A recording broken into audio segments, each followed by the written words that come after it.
This is all the old St. John's hospital, all these buildings. So yeah, it's built in the 1100s. It's one of the oldest hospitals in the whole world. And in here the nuns, they took care of sick travelers first, then sick citizens, but also healthy travelers. They could come here to get a free bed and a free meal. And that is where the English word hospitality comes up. Because the being generous thing was started in the hospital. Now I'm going to show you a picture of how it used to look like. You see those nuns? And all those little things you see are beds. And I remember when I was a kid, I've seen a bed once myself from the hospital, and I still remember it looked like a baby's bed we have today. Because not only were the people much smaller back then, but also the people slept sitting up in the Middle Ages. They thought if you lay down, the blood goes to your head, you'll never wake up again. So they always slept sitting up, so their beds were only this long for their tiny legs. That was it.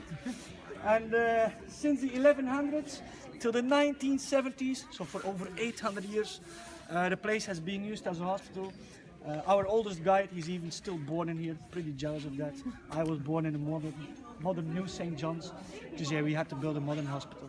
And then this became an old chemist, if you're interested in that. And a museum with beautiful paintings.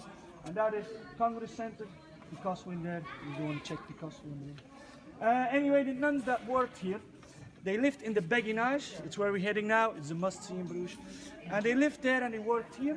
And not a long time ago, there still was some kind of road that went from their houses to the hospital. We'll see a remain of that. And today, everybody thinks it's a tower or a gate. Even I thought that 2 years ago. But now we know better. It's actually a remain of an old road that the nuns used to take. So that is the next thing we're going to check out now. Before there were nuns, it was a place where women could come to live. For example, when their husband had died in a war. Because as a single lady, you didn't have any rights in the Middle Ages. You couldn't even own a house. So all the single ladies were living in there. So inside, you see all the single ladies. They had their own houses. They had their own church. They had their own farm, their own brewery, as I already said. So everything to be self-sufficient, you know. And surrounded by these walls, it was like a mini city, lady city, in the city of Bruges. And it even had its own laws. Because the laws of Bruges didn't count in there. So let's say if you were a criminal, you could escape at the market, run the same route we did now, but chased by the police. And you could come here, you could pass this pole.